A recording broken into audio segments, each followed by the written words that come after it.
people and situations that upset you. See, there's some people that know just how to push your button. They know just what to say.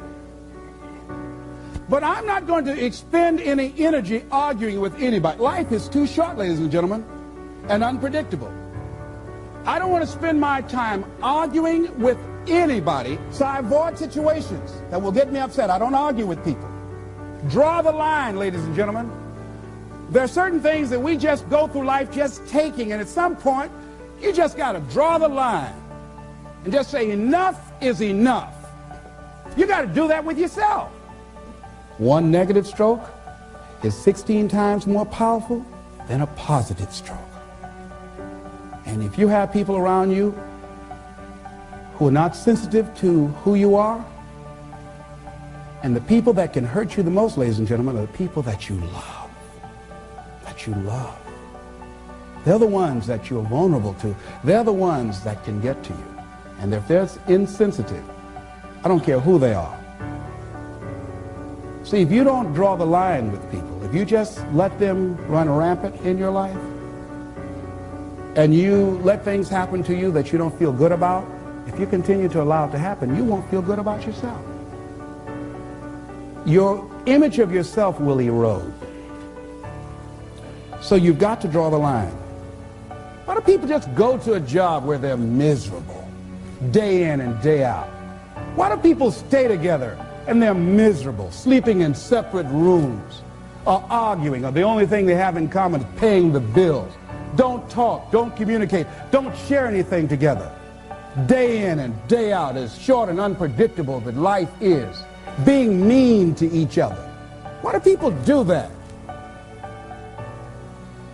Known hells are preferable to strange heavens because it's familiar. See, life is rough, ladies and gentlemen.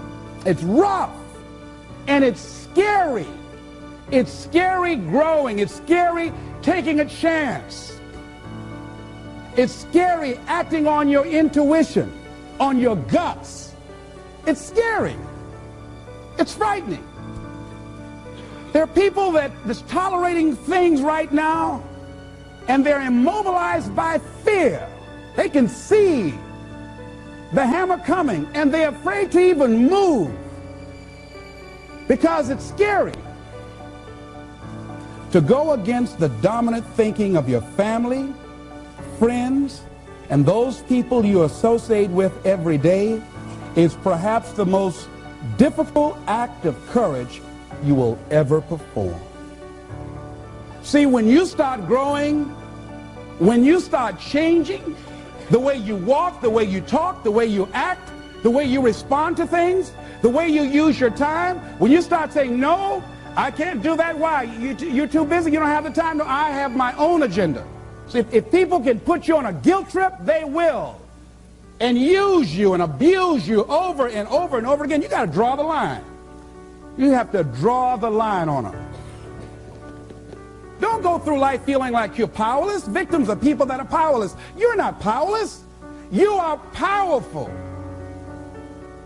You direct the power in your life. Whatever your life is right now, it is a duplication of your consciousness. It's a result of how you have decided to use your power. That's all it is.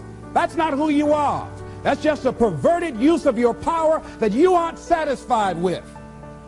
And you've got the power to change that. Wherever you are, how, I don't know. But I know you've got the power to do that.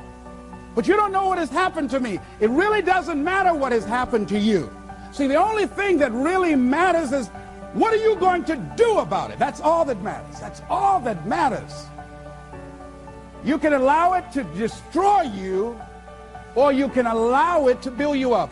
We never get to a level where we feel that there's nothing else for us to do, that we've achieved a certain number of goals and we figure that we're through. No. You don't want to stay there and celebrate too long like a lot of people do. When they do something they consider outstanding, they go around talking about what they used to do. See, let me tell you, I used to do this and I used to do that. Excuse me, used to be's don't make no honey.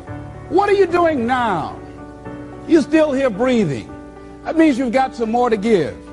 Doesn't matter how old you are, doesn't matter about where you are, doesn't matter about what you have, doesn't matter about what you've done. Life is about growing. It's about being productive. It's about stretching. It's about challenging yourself. So you start looking around and decide, hey, what else do I want to do? What got me here? It's a time for celebration, but also a time for reflection. What got me here? What worked? What did not work? What do I need to do to repeat so that I can get the same kind of results in other areas of my life? If the goal is to improve my health, if the goal is to improve my relationship, if the goal is to improve my income, if the goal is to improve something in society, what is it I need to do? Now, don't get confused with what you do with who you are. Don't trip. Don't go on some type of ego trip about talking about how bad you are. None of us do anything by ourselves. Develop an appreciation for external support as well as good fortune, because all of those things play a role.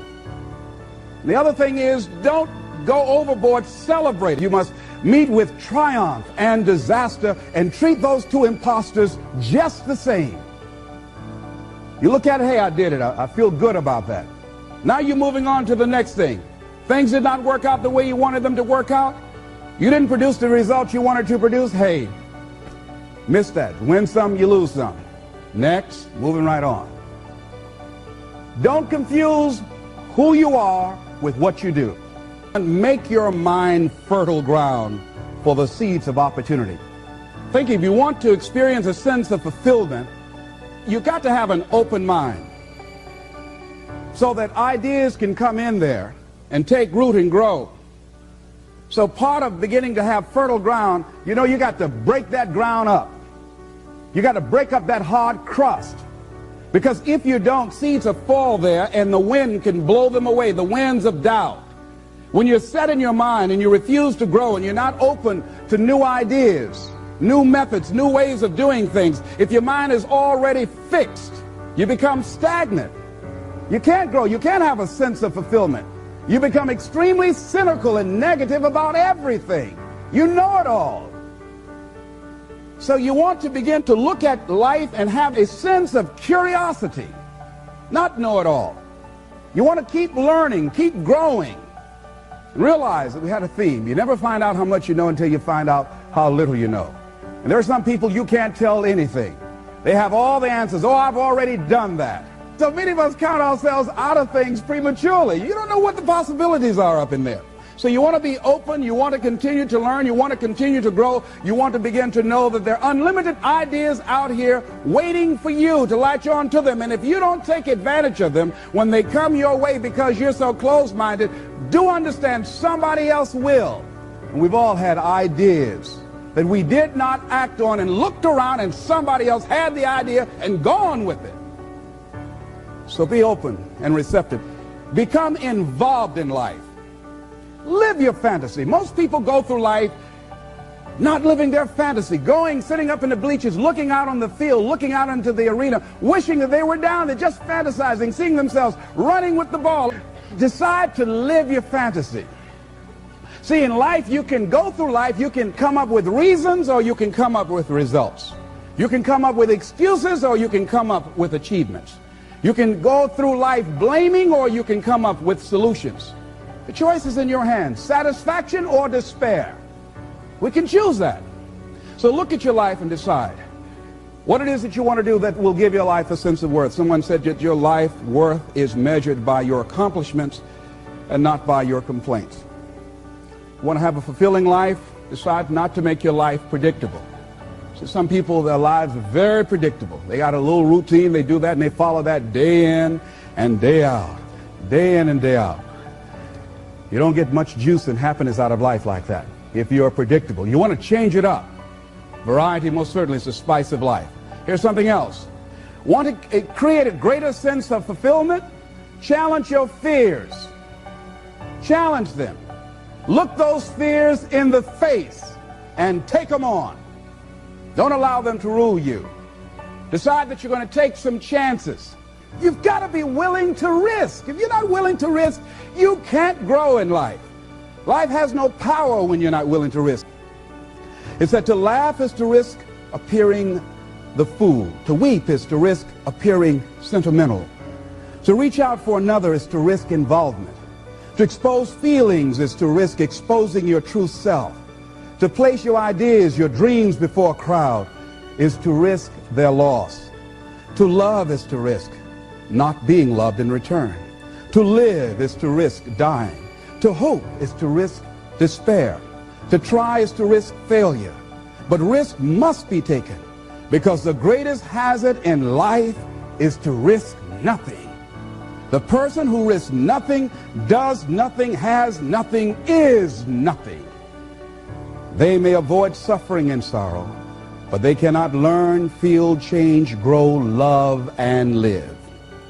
Chained by their certitudes, they are a slave. They have forfeited their freedom. Only a person who risks is free.